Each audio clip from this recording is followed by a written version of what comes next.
Hi formula 1 directed by Joseph Kosinski. ഈ പടം തിയേറ്ററിൽ കാണുക എന്ന് പറയുന്നത് ശരിക്കും ഒരു ലൈഫ് ടൈം എക്സ്പീരിയൻസ് തന്നെയാണ് കേട്ടോ. അത് നമുക്ക് ഈ ഫോർമുല 1 കുറിച്ചോ കാർ റേസിനെ കുറിച്ചിട്ടോ ഒന്നും വലിയ ധാരണ ഇല്ല എങ്കിൽ പോലും ഈ പടം തിയേറ്ററിൽ നിന്ന് കാണുക എന്ന് വെച്ചാൽ ഒരു ഗംഭീരമായിട്ടൊരു എക്സ്പീരിയൻസ് ആണ്. ഹാൻസ് സിമ്മറാണ് ഈ പടത്തിന്റെ മ്യൂസിക് ചെയ്തിട്ടുള്ളത്. പടത്തിൽ ചെയ്തു വെച്ചിട്ടുള്ള വർക്ക് അത് എക്സ്പീരിയൻസ് ചെയ്യുക, കാരണം അത് പറഞ്ഞ് കൺവേ ചെയ്യുക എന്ന് വെച്ചാൽ വലിയ ബുദ്ധിമുട്ടാണ്. നമ്മളൊരു റേസിംഗ് ട്രാക്കിൽ പോയി നിന്നാൽ എങ്ങനെ ഉണ്ടാകും, അത് നമുക്ക് ശരിക്കും എക്സ്പീരിയൻസ് ചെയ്യാൻ വേണ്ടി പറ്റും. കിടിലമായിട്ടുള്ള വർക്കായിരുന്നു. പിന്നെ പടത്തിന്റെ സിനിമാറ്റോഗ്രഫി, എഡിറ്റ് അതിഗംഭീരമായിട്ടൊരു പടം കേട്ടോ. ഇത് ശരിക്കും 2.5 മണിക്കൂർ നമ്മളൊരു ട്രാക്കിൽ പോയി നിന്ന് എങ്ങനെ ഉണ്ടാകും അതേപോലെയാണ് ഗംഭീരമായിട്ടുള്ള പടം. പിന്നെ പറയണ്ടല്ലോ, ബ്രാഡ് പിറ്റാണ് പടത്തിലെ ഹീറോ എന്ന് പറയുന്നത്. പിന്നെ ജാവിർ ബാഡൻ ഉണ്ട്. മാക്സ് വെസ്റ്റപ്പൻ, ലൂയിസ് ഹാമിൽട്ടനെ പോലെയുള്ള ലെജൻഡറി കാർ റേസേഴ്സും ഡയറക്റ്റ്ലി ഈ പടത്തിൽ ഇൻവോൾവ് ആയിട്ടുണ്ട്. പടത്തിന്റെ ടൈറ്റിലും അതുപോലെ തന്നെ സ്ക്രീനിൽ നിങ്ങൾക്ക് കാണാൻ വേണ്ടി പറ്റും. ഗംഭീരമായിട്ടൊരു പടം. ഒരു കോ റൈറ്ററും അതുപോലെ തന്നെ ഡയറക്ടറും ചേർന്നാണ് ഈ പടം എഴുതിയിരിക്കുന്നത്. നമുക്ക് ഈ സിനിമ കാണുന്ന സമയത്ത് ഇനിയിപ്പോൾ ഫോർമുല 1 കുറിച്ചിട്ടോ കാർ റേസിനെ കുറിച്ചിട്ടോ വലിയ ധാരണ ഇല്ല എങ്കിൽ പോലും ഈ പടം നല്ല രീതിയിൽ എൻജോയ് ചെയ്യാൻ വേണ്ടി പറ്റും. സിനിമയുടെ പ്ലോട്ടിലേക്ക് വന്നു കഴിഞ്ഞാൽ 1990s അമേരിക്കയിൽ അത്യാവശ്യം അറിയപ്പെടുന്ന ഒരു കാർ റേസർ ആയിരുന്നു നമ്മുടെ മെയിൻ കഥാപാത്രം, അതായത് ബ്രാഡ് പിറ്റ് അവതരിപ്പിക്കുന്ന കഥാപാത്രമായിട്ടുള്ള സോണി ഹാസ്. അത്യാവശ്യം നല്ല അഗ്രസീവായിട്ട് വണ്ടി ഓടിക്കുന്ന ആളാണ് റേസിംഗ് ട്രാക്കിൽ. അങ്ങനെ അയാൾക്ക് 90s അവസാനം ഒരു ആക്സിഡന്റ് ഉണ്ടാവുകയും പിന്നീട് ആക്സിഡന്റിന് ശേഷം ഇയാൾക്ക് ഫോർമുല 1 വരാൻ വേണ്ടി പറ്റില്ല. അതായത് ഫീൽഡ് ഔട്ട് ആയി ചങ്ങായി. പിന്നീട് ഇയാളുടെ ഫാമിലി ലൈഫിലും പേഴ്സണൽ ലൈഫിലൊക്കെ കുറേ ഡിസാസ്റ്ററും കാര്യങ്ങളൊക്കെ സംഭവിച്ച് ഏകദേശം 30 വർഷങ്ങൾക്ക് ശേഷം ഇയാളുടെ ഫ്രണ്ട് എന്ത് ചെയ്യും, ഈ പറയുന്ന സോണി ഹാസിനെ തിരിച്ച് ഫോർമുല 1 അതായത് ഇയാളുടെ ഫ്രണ്ട് എന്ന് വെച്ചാൽ നമ്മുടെ ജാവിയറിന്റെ കഥാപാത്രമാണ്. ജാവിയറിന്റെ ക്യാപ്റ്റന്റെ പേര് റൂബൻ എന്നാണ്. റൂബന് കറന്റ്ലി എന്തുണ്ട്, സ്വന്തമായിട്ടൊരു ടീമുണ്ട്, F1 മത്സരിക്കാൻ പറ്റിയൊരു ടീമുണ്ട്.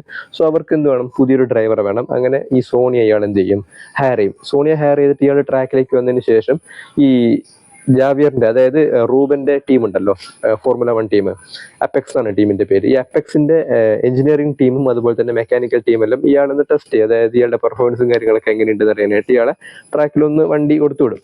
അപ്പോൾ ഇയാൾ വണ്ടി ഓടിച്ചു കഴിയുമ്പോഴത്തേക്ക് ഇവർക്ക് മനസ്സിലാകും, അതായത് ഈ ചങ്ങായിക്ക് കുറച്ച് ഏജ് ആയി എന്നുള്ളതല്ലാതെ ഇയാളുടെ അഗ്രഷനും പാഷനൊന്നും പ്രത്യേകിച്ച് ഒരു മാറ്റവും സംഭവിച്ചിട്ടില്ല. ഇയാൾ പണ്ട് എങ്ങനെയാണോ ട്രാക്ക് വിട്ടത് ഏകദേശം അതേ രീതിയിൽ തന്നെ ഇയാളുടെ ആ ഒരു പാഷൻ അതേപോലെ തന്നെ ഉണ്ട്. എന്നിട്ട് അവർക്ക് കറന്റ്ലി ഒരു ഡ്രൈവർ ഉണ്ട്, ജോഷുവ എന്നാണ് ക്യാരക്ടറിന്റെ പേര്. ജോഷുവ പിയേഴ്സ് അത്യാവശ്യം നല്ല ഡ്രൈവറാണ്, പക്ഷെ ജോഷുവ കുറച്ചുകൂടി യങ് ആയിട്ടുള്ള ആളാണ്.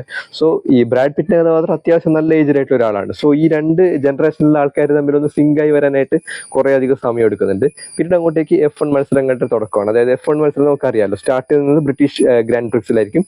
പിന്നീട് ഹംഗറി വരും, അത് കഴിഞ്ഞിട്ട് ഇറ്റാലിയൻ ഗ്രാൻഡ് പ്രിക്സ് വരും, പിന്നെ മെക്സിക്കോ വരും, പിന്നെ അമേരിക്കയിലെ ലോസ് ആഞ്ചൽസിലുള്ളത്, പിന്നെ ലാസ്റ്റ് സൗദി അറേബ്യയിലാണ് ഈ സാധനം അവസാനിക്കുന്നത്. അപ്പോൾ സ്റ്റാർട്ടിങ്ങിൽ ഇവർ ബ്രിട്ടീഷ് ഗ്രാൻഡ് പ്രിക്സിൽ മത്സരിക്കുന്ന സമയത്ത് ഒരു ടീമിന് 2 കാർ ഉണ്ടാവുമല്ലോ.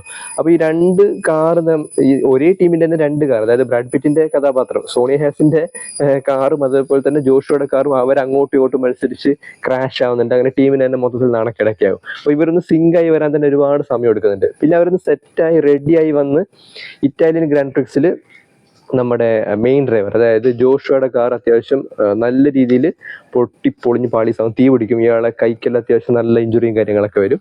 പിന്നീട് അങ്ങോട്ടേക്ക് സിനിമ ഒന്ന് ട്രാക്കിലേക്ക് വരും, സിനിമ ഓൺ ആകും. പിന്നെ ഇന്റർവെല്ലിന് ശേഷം എന്താണ് സംഭവിക്കുന്നത് എന്നുള്ള കാര്യം പ്രെഡിക്റ്റബിൾ തന്നെയാണ്. പക്ഷെ പ്രെഡിക്റ്റബിൾ ആണെങ്കിൽ പോലും നമ്മൾ 2.5 മണിക്കൂർ പിടിച്ചെടുത്താനായിട്ട് ഈ സിനിമയ്ക്ക് പറ്റുന്നുണ്ട്.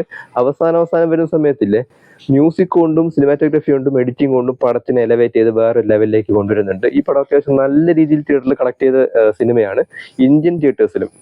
ഇന്ത്യയിലെ തിയേറ്ററിൽ അത്യാവശ്യം നല്ല രീതിയിൽ തന്നെ കളക്ട് ചെയ്യുന്നുണ്ട്. കാരണം ഈ ഒരു സിനിമ വെച്ചാലില്ലേ, ഒരു എക്സ്പീരിയൻസ് തന്നെയാണ്. കാർ റേസിനെ കുറിച്ചിട്ട് വലിയ ധാരണ ഒന്നും ഇല്ലാത്ത ഒരാൾക്ക് പോലും ഈ പടം കണ്ടിരിക്കാൻ വേണ്ടി തോന്നും. നമ്മൾ പടം തുടങ്ങി ഒരു 15 മിനിറ്റ് 20 മിനിറ്റിനുള്ളിൽ തന്നെ നമ്മൾ പടത്തിനുള്ളിലേക്ക് ഇൻവോൾവ് ആവും. ആ രീതിയിലാണ് പടം മേക്ക് ചെയ്ത് വെച്ചിട്ടുള്ളത്. നല്ല ഇമോഷനും കാര്യങ്ങളൊക്കെ പടത്തിലുണ്ട്. കാരണം ആ ഒരു വൈബിൽ അത് എൻജോയ് ചെയ്യണം. അതായത് ഒരു കാർ റേസറുടെ സ്റ്റോറിയാണ്. സോ ഒരു സ്പോർട്സ്മാൻ സ്പിരിറ്റോടെ ഈ പടം കണ്ടു കഴിഞ്ഞാൽ ഗംഭീരമായിരിക്കും. അല്ലാതെ ഈ കുടുംബകഥയൊക്കെ കാണാൻ വേണ്ടി ഇങ്ങനെ പോയി നിന്ന് കഴിഞ്ഞാൽ പടം എൻജോയ് ചെയ്യാൻ ഒന്നും പറ്റില്ല. അത്യാവശ്യം സ്പോർട്സ് എല്ലാം ഇഷ്ടപ്പെടുന്ന, അല്ലെങ്കിൽ റേസിങ് അങ്ങനെ കുറച്ചുകൂടി അഗ്രസീവ് ആയിട്ടുള്ള ആൾക്കാർക്ക് ഈ പടം നല്ല രീതിയിൽ എൻജോയ് ചെയ്യാൻ വേണ്ടി പറ്റും. പിന്നെ ബ്രാഡ് പിറ്റിന്റെ അഭിനയം പറയണ്ടല്ലോ. ബ്രാഡ് പിറ്റിന്റെ അഭിനയം നമുക്കിങ്ങനെ നോക്കിയിരിക്കാൻ തോന്നും. നമ്മൾ മലയാളത്തിൽ പോയി ലാലേട്ടൻ കാര്യമെല്ലാം പറയില്ലേ, അഭിനയിക്കുമെന്നൊക്കെ ഇങ്ങനെ നോക്കിക്കാൻ വേണ്ടി തോന്നും. അതേപോലെയാണ്, ഭയങ്കര ഫ്ലോ ആണ്, എവിടെ ഇങ്ങനെ അഭിനയിക്കുകയാണെന്ന് തോന്നില്ല. പിന്നെ എനിക്ക് ഏറ്റവും ഇഷ്ടപ്പെട്ട ചില ഭാഗങ്ങളുണ്ട്. അതായത് ഇദ്ദേഹം ഈ ഭക്ഷണം കഴിച്ചുകൊണ്ട് പെർഫോം ചെയ്യുന്ന ഭാഗങ്ങളൊക്കെ ഗംഭീരമായിരിക്കും. പിന്നെ ഫിറ്റ്നസ് നോക്കിക്കഴിഞ്ഞാൽ ബ്രാഡ് പിറ്റിന്റെ നല്ല അടിപൊളി മനുഷ്യനാണ്. അതായത് ഫിറ്റ്നസ് നോക്കിക്കഴിഞ്ഞാലും അയാളുടെ സ്റ്റൈൽ നോക്കിക്കഴിഞ്ഞാലും 58 വയസ്സ് മറ്റായി. പക്ഷേ ഒരു കിടിലനായിട്ടുള്ള ഒരു ഹ്യൂമൻ ബീങ് ആണ്. കാഴ്ചയിൽ ഗംഭീരമായിട്ടുള്ള ഫിസിക്കും കാര്യങ്ങളൊക്കെയാണ്. പിന്നെ ഈ പടത്തിന്റെ മേക്കിംഗ് എന്ന് വെച്ചാൽ അത് ശരിക്കും ഒരു ടെക്സ്റ്റ് ബുക്ക് തന്നെയാണ്. നമുക്ക് സിനിമ പ്രാന്തന്മാരായിട്ടുള്ള ആൾക്കാർക്ക് കണ്ടു പഠിക്കാൻ പറ്റിയ ഒരുപാട് കാര്യങ്ങളൊക്കെ ഉണ്ട്. പിന്നെ എഡിറ്റിങ്ങിലെ കട്ട്സ്, റേസിംഗ് ട്രാക്കിനെ ബേസ് ചെയ്തിട്ടുള്ള സിനിമയാണല്ലോ. സോ കട്ട്സിനൊക്കെ ഒരുപാട് ഇമ്പോർട്ടൻസ് ഉള്ള പടമാണ്. നമ്മൾ ട്രാക്കിലുള്ളത് പോലെ തന്നെ തോന്നും. പിന്നെ സിനിമാറ്റോഗ്രഫിയെ കുറിച്ച് ഒന്നും പറയാനില്ല. ശരിക്കും ചില ഭാഗങ്ങളൊക്കെ വരുന്ന സമയത്ത് നമ്മൾ തന്നെ സീറ്റിൽ നിന്ന് എണിച്ചു പോകും, പുറകിലോട്ടൊക്കെ നമ്മൾ ഇതായി പോകും. അത്രയും ഇൻവോൾവ് ആയി കണ്ടു കഴിഞ്ഞാൽ കേട്ടോ. അല്ലാതെ ഇങ്ങനെയൊക്കെ നോക്കിയിരുന്നാൽ പിന്നെ സിനിമ തീരുന്നവർ അങ്ങനെ തന്നെ ഇരിക്കേണ്ടി വരും. അത്യാവശ്യം ഇൻവോൾവ് ആയി നോക്കിയിരുന്നു കഴിഞ്ഞാൽ നമ്മൾ ഒരു ഘട്ടം എത്തുമ്പോഴത്തേക്ക് സീറ്റിൽ നിന്ന് എണിച്ചു പോകും. ഫിനിഷിങ്, ഈ പടത്തിന്റെ ഫിനിഷിങ് വരുന്ന സമയത്ത് നമുക്ക് കൂടി തോന്നും, അതായത് സോണി ഹാസ് ജയിച്ചേ പറ്റും നമുക്ക് കൂടി തോന്നും. ആ ഒരു ലെവലിലാണ് ഈ പടം ഫിനിഷ് ചെയ്ത് വെച്ചിട്ടുള്ളത്. പ്രിഡിക്റ്റബിൾ ആണെങ്കിൽ പോലും ഇല്ലേ, നമ്മളെ അത്യാവശ്യം നല്ല രീതിയിൽ ഈ പടം പിടിച്ചിരുന്നുണ്ട്. സോ ഗംഭീരമായിട്ടുള്ള വർക്കായിരുന്നു. പടം കണ്ടു നോക്കുക. F1 കാണുന്ന വെച്ചാൽ ഒരു ലൈഫ് ടൈം എക്സ്പീരിയൻസ് തന്നെയാണ്.